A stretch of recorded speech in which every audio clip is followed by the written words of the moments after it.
Here is another question of marginal costing. आपके पास क्या होगा, जून 2015 पेपर 23 क्वेश्चन नंबर 3.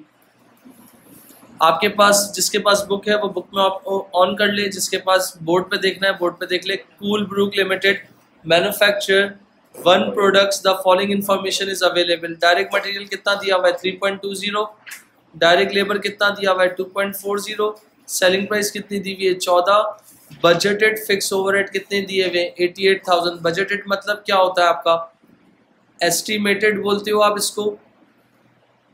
फिर उसके बाद बजटेड प्रोडक्शन कितनी दी हुई है 16,000. बजटेड मतलब अगेन उसको आप क्या कहोगे, एस्टिमेटेड प्रोडक्शन बोलोगे. एग्री. फिर उसके बाद नीचे क्या लिखा हुआ है, the following information is available for the month of Feb and March. वो ईयर्स दिए हुए. Actual sale unit 13,000, 17,000, actual production 15,000, 15,000. There was no opening inventory of finish good. First फरवरी को कोई ओपनिंग नहीं थी. The actual fix overhead was the same as the budgeted cost. Calculate contribution per unit निकाल सकते हो. ये देखिएगा पार्ट ए में क्या निकालना है मुझे, कंट्रीब्यूशन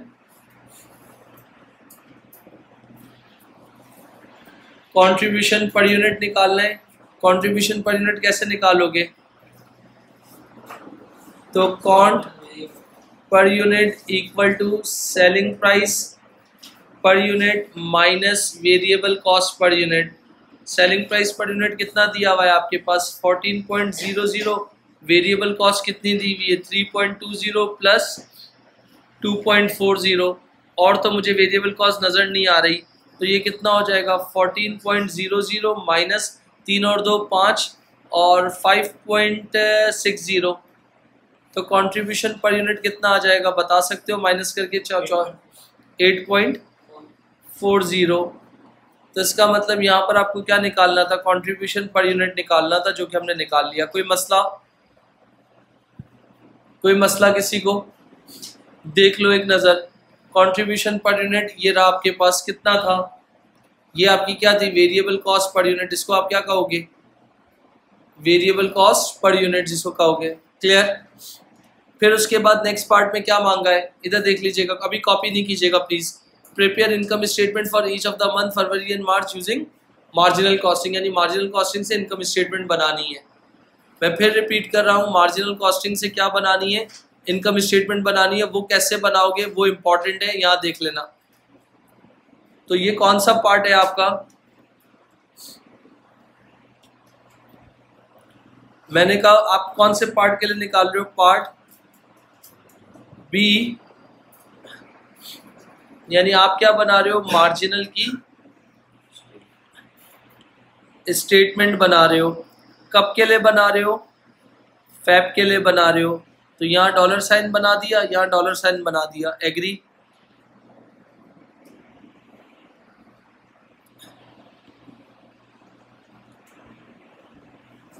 और ये आपने कौन सा मंथ है आपके पास, फैब है. तो अगेन जब स्टेटमेंट बनाते हो तो कहाँ से स्टार्ट लेते हो स्टेटमेंट बनाने के लिए, रेवेन्यू. तो बेटा रेवेन्यू के लिए ये देखो, एक्चुअल सेल्स यूनिट कितने दिए हुए आपके पास 13,000 यूनिट्स दिए हुए. तो मैंने क्या लिखा 13,000 इंटू सेलिंग प्राइस कितनी है 14. 13,000 को जल्दी से 14 से मल्टीप्लाई करो, कितना आ जाएगा 182,000. मार्जिनल कॉस्टिंग है तो आप क्या हेडिंग डालोगे, लेस वेरिएबल स्लैश या जो लिखना चाहो मार्जिनल कॉस्ट ऑफ प्रोडक्शन. तो सबसे पहले इन्होंने बोला था इस सवाल में ओपनिंग इन्वेंट्री नहीं है, ऐसा ही कहा था. तो add opening inventory. Opening inventory की बात कर रहा हूं तो जीरो है, नहीं है आपके पास. फिर ऐड वेरिएबल प्रोडक्शन. तो वेरिएबल प्रोडक्शन की अगर बात करता हूं तो कितने यूनिट्स प्रोड्यूस कर रहे हो 15,000. तो यहाँ क्या लिख दिया 15,000 और वेरिएबल कॉस्ट पर यूनिट कितनी है, इन सबको प्लस किया था तो क्या आया था आपके पास 5.60 आई थी. तो यहाँ पर आप क्या कर दोगे, मल्टीप्लाई बाय 5.60, कितना आ जाएगा बता सकते हो 84. फिर क्या करोगे, less closing inventory. Closing inventory कैसे निकालोगे, वो भी आराम से निकाल सकते हो। अगर कहीं कोई प्रॉब्लम आए तो पूछ लेना। 15,000 यूनिट्स प्रोड्यूस किए और 13,000 क्या कर दिए, बेच दिए। 15 बनाए, 15 शरारे तुमने बनाए इब्राहिम सांडा तुमने, और 13,000 शरारे बेच दिए। तो अभी तुम्हारी इन्वेंट्री में कितने शरारे पड़े हुए, 2,000 पड़े हुए। एग्री। और एक शरारे की वेरिएबल कॉस्ट कितनी है, 5.60। करो मल्टीप्लाई बाय कितना आ रहा है जी बेटा, 11,200। इन सबको सॉल्व कर लो तो आपके पास क्या आ जाएगा, मुझे बता सकती हो। Opening plus purchases minus closing कितना आ जाएगा, गलत बता रहे हो जी बेटा। थैंक यू बेटा, 72,800। सेल्स में से वेरिएबल कॉस्ट को माइनस करोगे तो क्या आ जाएगा, कंट्रीब्यूशन कितना आ जाएगा बता सकती हो, 109,200। उसमें से बेटा लेस फिक्स कॉस्ट माइनस करोगी तो अब फिक्स कॉस्ट कितनी है, यूनिट ज़्यादा बने या कम बने, फिक्स कॉस्ट कितनी लग रही है आपके पास, ये देख लो 88,000 जो कि गिवन है। यहाँ पर मैं सर्कल कर रहा हूँ, कितनी 88,000 मेरे पास क्या थी फिक्स कॉस्ट। 109,200 में से फिक्स कॉस्ट को माइनस कर दो बेटा तो आपके पास प्रॉफिट कितना आ जाएगा बेटा, 21,200। जी एस्टिन बेटा, जी माहिन, जी फातिमा, क्लियर बेटा। यानी ये मार्जिनल कॉस्टिंग से आपने क्या बनाया है, स्टेटमेंट बनाइए। किस मंथ के लिए बनाइए, फैब के लिए बनाइए। ओपनिंग इन्वेंट्री को मैंने क्या कर लिया, अंडरलाइन कर लिया, और यहाँ पर मैंने किसको अंडरलाइन कर लिया, क्लोजिंग इन्वेंट्री को अंडरलाइन कर लिया। फिर कह रहा हूँ कि ये मार्जिनल कॉस्टिंग से कौन सी स्टेटमेंट बनी है, फैब की। अब मुझे किसकी बनानी है, मार्च की, जो मैं इसी के नीचे बना रहा हूँ, यहाँ देख लीजिएगा।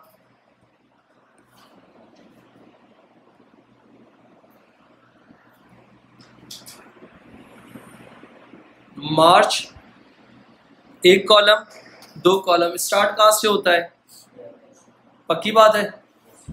ये लो रेवेन्यू से, रेवेन्यू कितना था इसका, 17,000 था, और सेलिंग प्राइस कितनी थी, 14 थी। 17,000 यूनिट्स इंटू 14, हेल्प कर सकते हो कितना होगा, 2,38,000। माइंड फास्ट तो नहीं जा रहा। फिर इसके बाद लेस क्या, वेरिएबल। अब मैं एक ही वर्ड लिख रहा हूँ, वेरिएबल कॉस्ट ऑफ प्रोडक्शन लिख रहा हूँ, आपको जो लिखना हो आप लिख लेना। Variable cost of production. Opening inventory है आपके पास, देख के बता सकते हो। हाँ यहाँ पर देखना, ये इधर का क्या था आपके पास, क्लोजिंग था। अगर मैं आपसे कह रहा हूँ ये आपका क्लोजिंग था तो यहाँ के लिए क्या बन जाएगा, ओपनिंग बन जाएगा, जो कि कितना बनेगा बता सकते हो। एड ओपनिंग इन्वेंट्री, जो कि कितनी दी हुई है आपके पास, 2,000 इंटू 5.60, तो कितना आया होगा, 11,200। फिर आप क्या करोगे, add variable cost of production. कितने यूनिट्स थे आपके पास, 15,000 यूनिट्स प्रोड्यूस कर रहे हो, वेरिएबल कॉस्ट पर यूनिट कितनी है, 5.60। तो 15,000 इंटू 5.60 कितना होगा, 84,000। Less variable, less closing inventory, कितनी है क्लोजिंग इन्वेंट्री, वेट करना, जल्दी नहीं करना। मैंने, सुनो मेरी बात, अगर 15,000 यूनिट्स प्रोड्यूस करने थे, मैंने 15 प्रोड्यूस किए, 13 बेच दिए, तो क्लोजिंग में कितना बचा होगा, 2,000। ये 2,000 इधर का क्लोजिंग था, तो यहाँ के लिए क्या बन गया, ओपनिंग बन गया। तो 2,000 में 15,000 प्लस कर दो, कितना हो जाएगा, 17,000। 17 में से 17 माइनस कर दो तो 0। तो इस साल क्लोजिंग क्या होगी, 0। इन सबको प्लस माइनस करो तो वेरिएबल कॉस्ट कितनी आ जाएगी बता सकते हो, 95। सेल्स में से वेरिएबल कॉस्ट को माइनस कर दीजिए तो आपके पास क्या आएगा, तो उसको आप क्या नाम दोगे बेटा? कंट्रीब्यूशन का 142 800। यूनिट ज्यादा बने कम बने, फिक्स कॉस्ट रिमेन कांस्टेंट। तो फिक्स कॉस्ट कितनी थी? 88,000।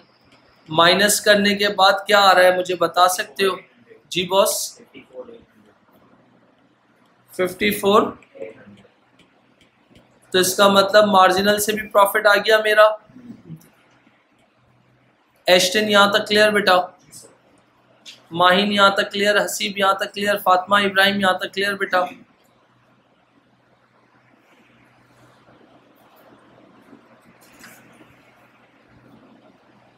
इसका मतलब है ऊपर जो बनाया था मैंने ये मार्जिनल कॉस्टिंग से फैब का बनाया था। अब मैं क्या कर रहा हूँ, नीचे मार्जिनल कॉस्टिंग से ही किसका बनाया था मैंने?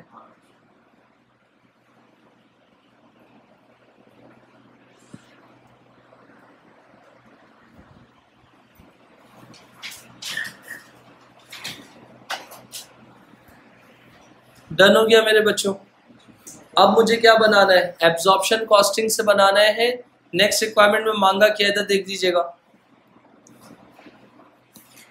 बोला Coolbrook is limited consider changing to absorption costing. उसने एब्जॉर्प्शन कॉस्टिंग कर लिया है। Calculate the overhead absorption rate. Overhead absorption rate निकालना है। क्या निकाल सकता हूँ? जी बेटा पहले बनाएंगे, अभी तो उन्होंने पार्ट सी की रिक्वायरमेंट कुछ और दी है। तो पार्ट सी की रिक्वायरमेंट यहां पर कर लूं, ये देख लीजिएगा। Here is the requirement of part C. क्या मांगा था उन्होंने? OAR। आप सब एब्जॉर्प्शन कॉस्टिंग में पढ़ा चुका था। OAR का फॉर्मूला क्या था? Budgeted overhead divided by budgeted activity. तो BUD budgeted overheads divided by budgeted activity. तो बजटेड ओवरहेड्स कितने थे? ये रहे 88,000। जबरदस्त। डिवाइडेड बाय बजटेड एक्टिविटी कितने थी? कितने यूनिट्स थी आपके पास? 16,000 यूनिट्स। तो OAR equal to $5.5 per unit. यानी एक यूनिट बनाने की जो एब्जॉर्प्शन कॉस्ट यानी OAR कॉस्ट पर यूनिट है वो कितनी है? एग्री? डन है? फास्ट तो नहीं जा रहा? माइंड क्लियर है बेटा? अब उसके बाद मुझे क्या बनाने का बोला हुआ है? जो आपकी रिक्वायरमेंट थी, जो आप बोल रहे थे, prepare income statement for the month of February and March absorption costing. क्या बोला हुआ है? एब्जॉर्प्शन कॉस्टिंग का से बनाओ। तो मैंने कहा यार ये कौन सा पार्ट हो जाएगा? Part D. क्या बनाना है आपको? Absorption statement. कौन से मंथ के लिए बनाना है? फैब के लिए बनाना है। और $2 यहां बना दिए मैंने।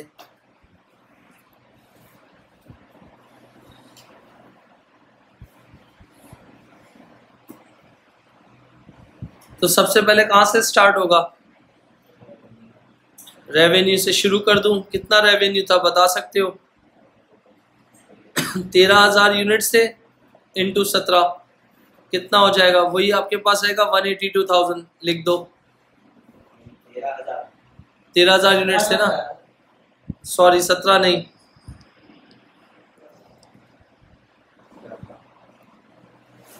14 है ना मेरे ख्याल से। सॉरी 13,000 इंटू 14 कितना हो गया? 182,000। फिर आप क्या एडिंग डालोगे? लेस नहीं, हाँ कॉस्ट ऑफ सेल्स। जबरदस्त, डाल दो कॉस्ट ऑफ सेल्स। फिर आप क्या एडिंग डालोगे? ऐड ओपनिंग इन्वेंट्री, जो कि है ही नहीं, जीरो थी। तो ऐड ओपनिंग इन्वेंट्री जो कि कितनी थी? एस्टन 0। लिख दो। फिर ऐड वेरिएबल प्रोडक्शन। गौर से सुनना भाई, वेरिएबल प्रोडक्शन कितने यूनिट्स प्रोड्यूस कर रहे थे? 15,000 into variable cost per unit कितनी थी? 5.60। तो कितना आ जाएगा? 84,000। एग्री? फिर इसके बाद ऐड फिक्स्ड प्रोडक्शन। यानी कितने यूनिट्स प्रोड्यूस किए? 15,000। और एक यूनिट की फिक्स कॉस्ट कितनी आई है आपके पास? 5.9। कितने यूनिट्स प्रोड्यूस किए हैं? 5.5। तो आपके पास नॉर्मल फिक्स कॉस्ट थी, कितनी आई है? 15,000 यूनिट्स प्रोड्यूस कर रहे हो। और कितनी थी आपके पास? OAR कितना निकाला था आप लोगों ने? 5 करो कितना आ रहा है जल्दी से क्विकली?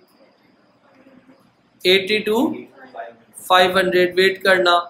और क्लोजिंग इन्वेंट्री है लेस क्लोजिंग इन्वेंट्री। इधर क्लोजिंग इन्वेंट्री में कितने यूनिट्स थे? 2,000 यूनिट्स थे। यहाँ पर क्या किससे मल्टीप्लाई किया था? 5 तो ये मार्जिनल में था, मगर एब्जॉर्प्शन में हम क्या करेंगे? फिक्स भी क्या करेंगे? काउंट कर लेंगे। तो 5.6 आपके पास क्लोजिंग इन्वेंट्री कितनी आई थी? Multiply by 5.60। बता सकते हो कितना आएगा? 5.60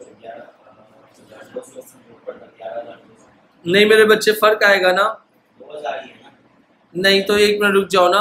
तो 5.5, एक मिनट रुको, 5.5 प्लस 5.60 टोटल कितना हो जाएगा?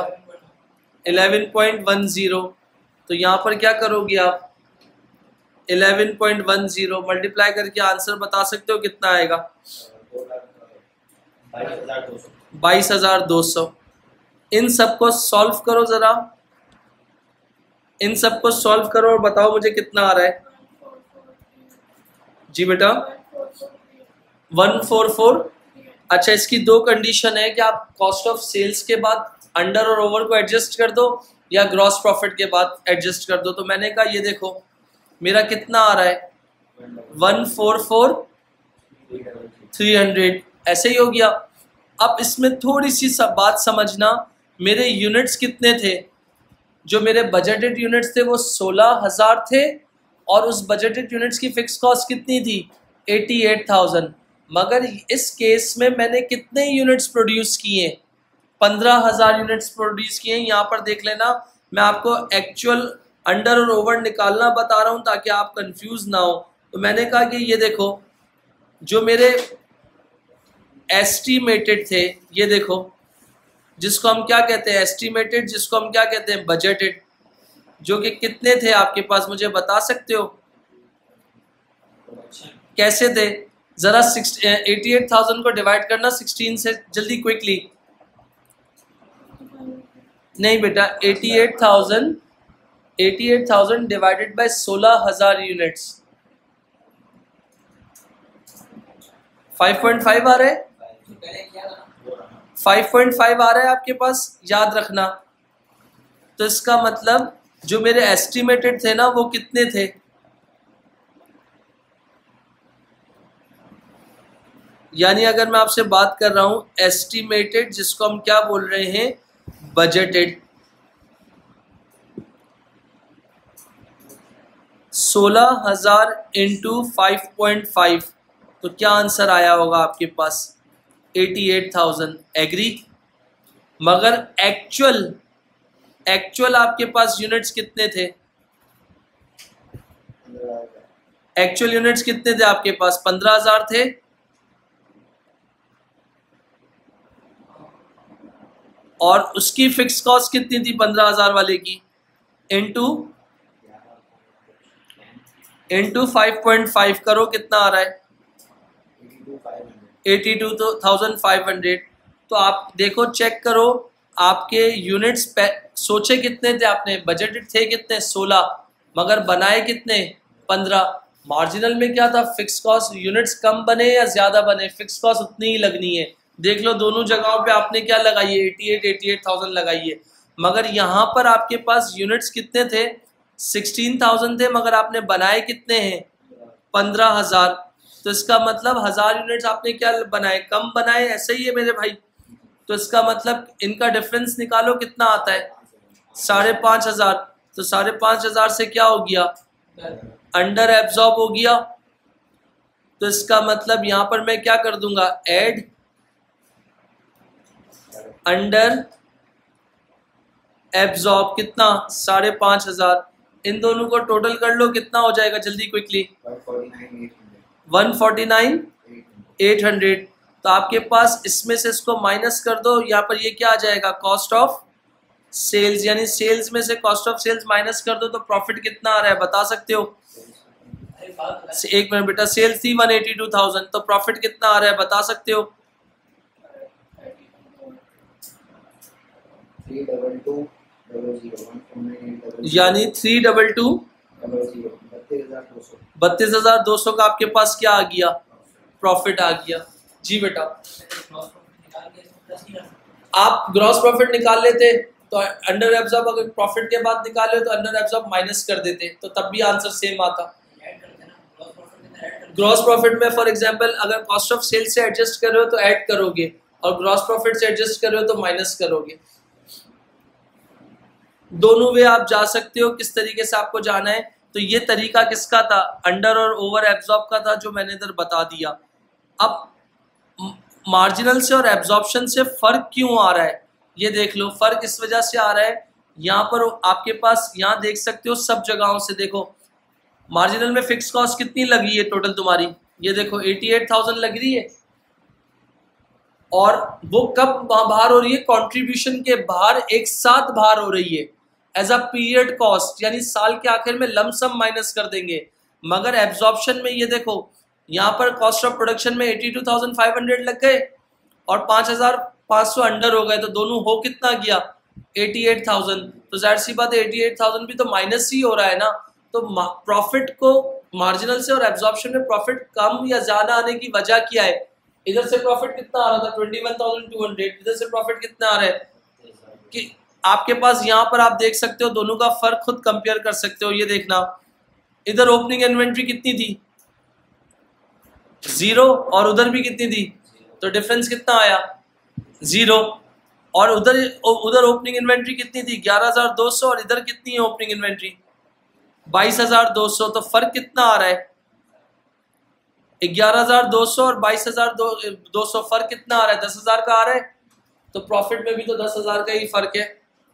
अच्छा, दोबारा एक और बात बताऊं, इधर इन्वेंट्री को किससे ट्रीट कर रहे हो 5.6 से कर रहे हो। 5.6 is your variable production cost per unit, यानी डीएम, डीएल, डीई, वीपीओएच। इधर क्या कर रहे हो 11.10 से कर रहे हो, यानी 5.5 में फिक्स कॉस्ट पर यूनिट भी ऐड कर दी तो कितना हो गया 11.10। तो इसका मतलब एब्जॉर्प्शन कॉस्टिंग जब भी करते हो तो इन्वेंट्री में क्या होता है, फिक्स कॉस्ट जितने यूनिट्स बनाए होंगे उसकी fix cost unit per unit भी चार्ज होगी, मगर मार्जिनल में ऐसा नहीं होता। अब यहाँ पर इसी तरह फैब का आपने बना लिया, तो फैब के बाद आप क्या कौन से मंथ के लिए बनाओगे, मार्च के लिए बनाओगे। तो यहाँ पर जगह थोड़ी सी कम है तो मैं यहीं बना देता हूँ। ये देखिएगा, अगर कौन से मंथ के लिए बनाना है मुझे, मार्च के लिए बनाना है, तो मार्च के लिए जब बनाऊंगा तो एक कॉलम और 2 कॉलम। स्टार्ट कहाँ से करूंगा, रेवेन्यू से। मुझे बता सकते हो मार्च का रेवेन्यू कितना दिया हुआ है, मार्च के रेवेन्यू की बात कर सकते हो। मैंने कहा आपके पास 17,000 यूनिट्स थे इंटू 14, 17,000 यूनिट से इंटू 14, टोटल कितना हो गया 238,000। एग्री। फिर आप क्या हेडिंग डाल दोगे, लेस कॉस्ट ऑफ सेल्स। उधर का फैब का क्लोजिंग था तो मार्च के लिए क्या बन जाएगा, एड ओपनिंग इन्वेंट्री जो कि 2,000 यूनिट्स इंटू 11.10, तो कितना आ जाएगा मेरे ख्याल से 22,200। फिर आप क्या करोगे, add variable production cost, add variable production, कितने यूनिट्स थे मेरे ख्याल से 15,000 इंटू 5.6, 15,000 इंटू 5.6, तो बता सकते हो कितना होगा 84,000। इसी तरीके से ऐड फिक्स प्रोडक्शन, तो इधर भी कितने थे 15,000 इंटू 5.5, बता सकते हो कितना होगा 82। लेस क्लोजिंग इन्वेंट्री कुछ नहीं थी 0, इन सबको सॉल्व करो तो आपके पास कितना आंसर आ रहा है बता सकते हो? 188,700। तो नीचे आप चेक कर लो अगेन, आपके पास जो क्या बनेगा यही बनेगा आपके पास। एस्टिमेटेड कितने यूनिट से 16,000, बनाए कितने 15,000, तो 5,500 से क्या हो गया अंडर हो गया। तो मैंने क्या किया ऐड अंडर एब्जॉर्ब, तो कितना हो गया इन दोनों को प्लस करो कितना हो जाएगा 194। सेल्स में से कॉस्ट ऑफ सेल्स माइनस कर दो तो आपके पास क्या आ जाएगा कितना बेटा? प्रॉफिट कितना आ रहा है आपके पास 43। मैंने इधर भी क्या कर लिया ओपनिंग इन्वेंट्री को अंडरलाइन कर लिया, इधर भी मैंने क्या कर लिया क्लोजिंग इन्वेंट्री को अंडरलाइन कर लिया। नेक्स्ट पार्ट में इन्होंने मुझसे क्या मांगा है अगर आप देखते हो, prepare statement reconcile marginal costing profit with absorption costing profit for February only. मुझे रिकंसिलिएशन करनी है और रिकंसिलिएशन सिर्फ और सिर्फ किसकी करनी है फैब की करनी है। तो मैं यहां पर करके आपको दिखा रहा हूं।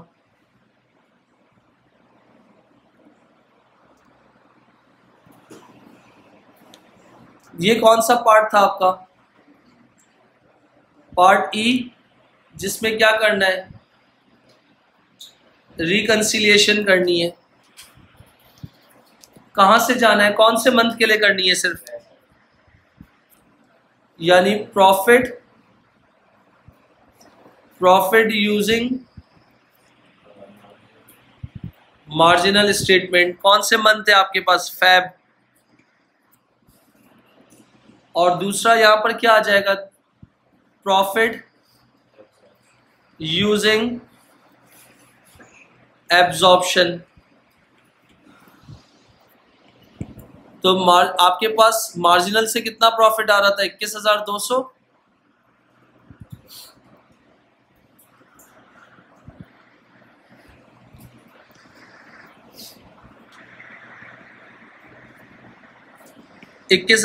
लिख दिया। फिर आप क्या करोगे जब मार्जिनल से जाओगे आपके पास तो यहां पर कितना आ रहा था आपके पास लेस, कितना था आपके पास लेस ओपनिंग इन्वेंट्री डिफरेंस और ऐड क्लोजिंग इन्वेंट्री डिफरेंस। तो इसका मतलब ये देखें भाई,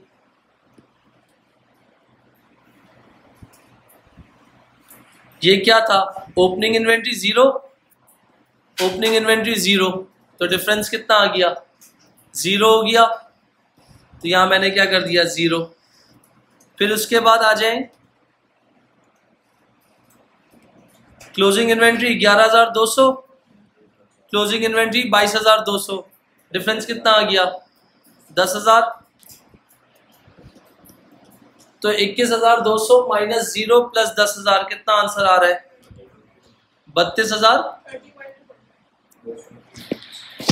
21,200 प्लस 31,200, तो इधर कितना आ रहा था आपका फर्क आ रहा है बेटा, सबर करो 11,200 और 22,200 डिफरेंस निकालो, 10,000 होता है 11,000 होता है 11,000 होता है ना, इस वजह से। तो यहां पर क्या हो गया 11,000, 21,200 माइनस 0 प्लस 11,000 कितना हो गया 32,200। एब्जॉर्प्शन से यही आ रहा था 32,200, तो इसका मतलब रिकंसाइल हो गया। और इसका आखिरी पार्ट तुम्हें क्या बोला हुआ है, explain why there is a difference in profit between two methods. क्यों आता है, क्यों डिफरेंस आता है, एक्सप्लेन करो। तो अगर आप एक्सप्लेन करने चाहते हो तो using marginal costing fixed cost are treated as, यानी मार्जिनल कॉस्टिंग में हमने फिक्स कॉस्ट को क्या ट्रीट किया, ये देखो फिक्स कॉस्ट को क्या ट्रीट किया है, पीरियड कॉस्ट ट्रीट किया है, यानी एंड में माइनस किया है, और absorption and are written off in the period they are incurred, मतलब मार्जिनल कॉस्टिंग में फिक्स कॉस्ट को हम लमसम में आखिर में कंट्रीब्यूशन के पास माइनस करते हैं। Using absorption costing they are treated as a product cost. हमने एब्जॉर्प्शन कॉस्टिंग में क्या किया है, जितने यूनिट्स बनाएंगे उस हिसाब से चार्ज करेंगे, और फिर उसके बाद ये क्या है, also become part of cost of closing inventory carried forward to the next year. और जिस साल की क्लोजिंग इन्वेंट्री थी वो नेक्स्ट ईयर की क्या बन जाएगी। तो जाहिर सी बात है, आपने क्लोजिंग को किसी और रेट से किया था, जब वो किसी का क्लोजिंग था तो दूसरे साल के लिए क्या बन जाएगा, ओपनिंग बन जाएगा। तो therefore closing inventory using absorption costing will be higher figure, यानी एब्जॉर्प्शन से जो क्लोजिंग इन्वेंट्री या ओपनिंग इन्वेंट्री कैलकुलेट करोगे वो हायर फिगर होगी। उसमें क्या होगा, वेरिएबल प्लस फिक्स भी इंक्लूड होगा, मगर मार्जिनल में सिर्फ और सिर्फ क्या इंक्लूड होगा, वेरिएबल होगा, जिसकी वजह से आपको क्या करना पड़ता है, प्रॉफिट इंक्रीज या डिक्रीज का फेस करना पड़ता है इन दोनों कॉस्टिंग में। ये आप लिख सकते हो बेटा।